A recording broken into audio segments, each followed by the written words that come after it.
का जो ज्ञान है ये महापुरुष जब अपने मुख से देते हैं तो समस्याएं कब भाग जाती हैं ये नहीं पता चलता। जिन जिन महापुरुषों ने अपने जीवन में श्रीमद् भगवद गीता को आदर्श बनाया है उनके लिए तो जन्म और मृत्यु दोनों ही कोई उनके लिए अस्तित्व नहीं रखते, क्योंकि वो महापुरुष बड़ी दृढ़ता से कहते हैं कि जन्म मरण मेरा धर्म नहीं है, पाप पुण्य मेरा कर्म नहीं है, मैं सत्यचित आनंद रूप कोई कोई जानी रे। एक महात्मा ऊंची गति के धनी थे, लेकिन आज़ादी के कार्यों में कुछ ऐसे हाथ लग गए कि उनको कारावास हुआ। और जब जज ने बताया कि आपको फांसी की सज़ा है तो जज ने बताया इस तारीख को आपको इस समय लटकाया जाएगा। तो हंसते मुस्कुराते हुए संत ने कहा तो उतारा कब जाएगा। तो जज साहब हैरान हो गए कि आपको ये हंसी लग रही है। तो कहा हाँ, क्योंकि ये शरीर तो चोला है और ये चोला बदल कर आत्मा तो सदैव अग्रसर आगे नए चोलों में प्रवेश करेगी। आत्मा को न कोई मार सकता है न आत्मा का कोई कुछ बिगाड़ सकता है। ऐसा ज्ञान महापुरुषों के पास है। और ऐसा ज्ञान जब महापुरुष सत्संग की वाणी के द्वारा हमारे जीवन में लाते हैं तो हमारा जीवन भी धन्य धन्य हो जाता है। कई बार जब जीवन में सत्संग नहीं होता, सद्गुरु नहीं होते हैं, तो बिना उद्देश्य के जीवन घूमता है, बिना उद्देश्य के जीवन चलता है। अभी सत्संग पूरा होगा, कुछ देर बाद अगर आप मार्ग पे जाएंगे और किसी ऑटो वाले को हाथ देकर रोकेंगे तो वो रुक तो जाएगा, लेकिन वो पहली बात आपसे पूछेगा कि कहाँ जाना है।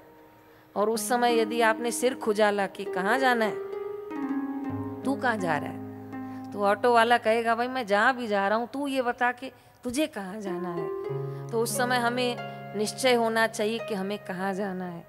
और वो कहाँ जाने का जो निर्णय है ये संतों के श्री चरणों में बैठ के पता चलता है कि हमें कहाँ जाना है, इस मनुष्य तन का उद्देश्य क्या है, इस समय का, इस सत्संग का, इन श्वासों का, इन ब्रह्मज्ञानी महापुरुषों की अमृतमय वर्षा का उद्देश्य क्या है। और अगर जीवन में उद्देश्य नहीं होता है तो संत कहते हैं कि संसार वाही बैल सम। बोलिए तो, दिन रात बोझा ढोए है, ज्ञानी तमाशा देखता, सुख से जगे है, सुख से सोए है। पूज्य बापूजी एक बार नेपाल जा रहे थे और आपके जैसे कोई साधक ने प्रार्थना रखी कि बापूजी मुझे भी आना है नेपाल।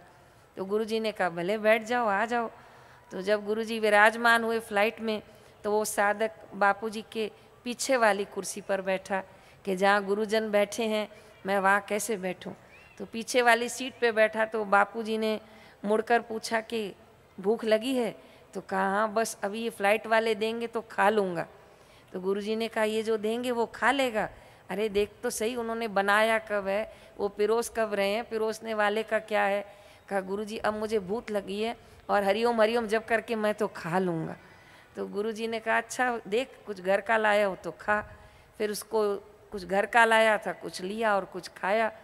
फिर गुरुजी को प्रणाम करने लगा तो बापूजी ने पूछा अरे तेरे पास कागज पेन है। तो कहा हाँ है। तो कहा इधर आ, आगे आ, पीछे मत बैठ, इधर आ। तो आगे बापूजी ने बिठाया और कहा जो मैं लिखवा रहा हूँ वो लिख। और तेरे नियम की पुस्तक में पंचामृत है। कहा जी है। तो ये उसमें लिख लेना और रख देना। कहा जी बापूजी क्या लिखूं। तो कहा लिख संसार वाही बैल सम। बोलिए तो, संसार वाही दिन रात बोझा, ज्ञानी तमाशा देखता, सुख से जगे है। तो बापूजी ने मुस्कुराते कहा ये फ्लाइट में जितने भी बैठे हैं ना ये सब बैल हैं। कहा नहीं बापूजी ये बैल है, ये तो कोई बड़ा अफसर है, ये तो कोई मीटिंग करने जा रहा होगा, कोई तो लाखों रुपए का सौदा करने जा रहा होगा। कहा मीटिंग करने जाए, लाखों कमाने जाए, देने जाए, पर ज्ञानी की नज़र से ये सभी बैल हैं। तो कहा बापूजी ये इंसानों की फ्लाइट नहीं है। तो कहा नहीं तेरी नज़र से होगी पर मेरी नज़र से तो ये फ्लाइट बैलों की है। तो कहा बापू मैं। तो कहा मेरी नज़र में तो तू भी बैल है, क्योंकि तू भी दिन रात संसार का बोझा ही तो ढोता है। सुबह होती है शाम होती है, बस यूं ही जिंदगी तमाम होती है। संत न होते तो हमें ये भी न पता चलता कि हम संसार में बैल की नाई पिसते जा रहे हैं। लेकिन संत सत्संग देते हैं तो हमारी इस यात्रा में कहीं विराम चिन्ह आता है, हमारी इस यात्रा में कहीं सजागता आती है, हमारी इस यात्रा में कहीं जागृति आती है और हमको पता चलता है कि इस जीवन का कोई उद्देश्य है। खाना पीना, कमाना, जोड़ना, बच्चों के लिए भविष्य की व्यवस्था करना और अंत में हाय हाय करके शरीर छोड़ना, ये जीवन का उद्देश्य नहीं है। लेकिन अपने आप में जागना, गीता के श्री वचनों को आत्मसात करना, निज स्वरूप की ज्योत जग जाए, ऐसा गुरु चरणों में प्रार्थना करना।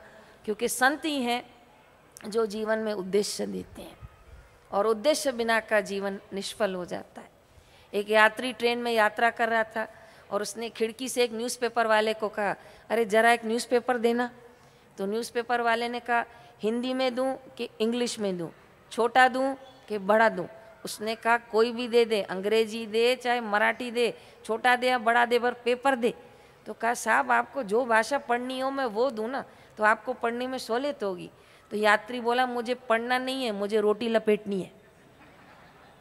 जयराम जी की। तो पता चला उसका उद्देश्य ही पढ़ना नहीं है, उसका उद्देश्य तो रोटी लपेटना है।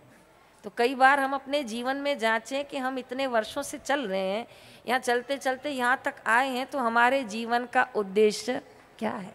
और बड़े भाग्यशाली साधक यहाँ बैठे हैं जिनको बापूजी के कृपा से अपने जीवन का उद्देश्य पता चला है। पूज्य श्री के मुख से हमने सुना है कि जिनके जीवन में कोई व्रत होता है उनके जीवन में दक्षता होती है, वरना कोई भी जीवन में व्रत नहीं हो तो फिर जब देखो खाया, जब देखो सो गए। तो ऐसा जीवन साधक का तो नहीं है, पर पुरुषार्थ करना चाहिए कि जीवन में कोई न कोई नियम, जीवन में कोई न कोई व्रत जरूर होना चाहिए, क्योंकि व्रत जो है वो मनुष्य की रक्षा करता है। आज तक जितने भी धरा पर महापुरुष हो गए हैं ना, या आपके जीवन में जिन भी आप बड़े लोगों से मिले होंगे और उनके जीवन में आपने कोई सफलता देखी होगी, तो आप बहुत गहराई से उनके जीवन में देखेंगे ना, तो उनके जीवन में कोई ना कोई नियम होता है। 4 बजे सुबह उठना है तो उठना, फिर सर्दी हो, ठंडी हो, गर्मी हो कि बरसात हो, बस वो उठ जाते हैं तो भजन उनका हो ही जाता है। और ये नियम जो है उनकी रक्षा करता है। और आजकल के बच्चे तो पता नहीं किस तरफ चल रहे हैं, आने वाली पीढ़ियाँ। वो रात को 2:30-3 बजे तक जागते हैं और सुबह 10-10 बजे तक सोते हैं।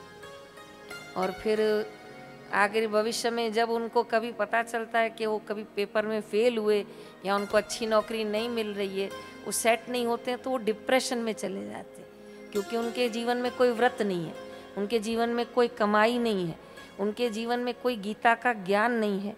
और माता पिता वो ज्ञान ज़्यादा उनके जीवन में भर नहीं सकते हैं, क्योंकि वो खुद मोह में फंसे रहते हैं। इसलिए प्रयास करना चाहिए कि जीवन में दक्षता लानी चाहिए, जीवन में व्रत लाना चाहिए। मैं बड़े गर्व से ऊंचे स्वर से कह रही हूँ, आज मेरे पूज्य बापूजी की उम्र 86 साल से भी ऊपर है, लेकिन 86 साल के इन जीवन यात्रा में कोई बापूजी का ऐसा जीवन में दिन नहीं होगा जिस दिन बापूजी ने नियम नहीं किया।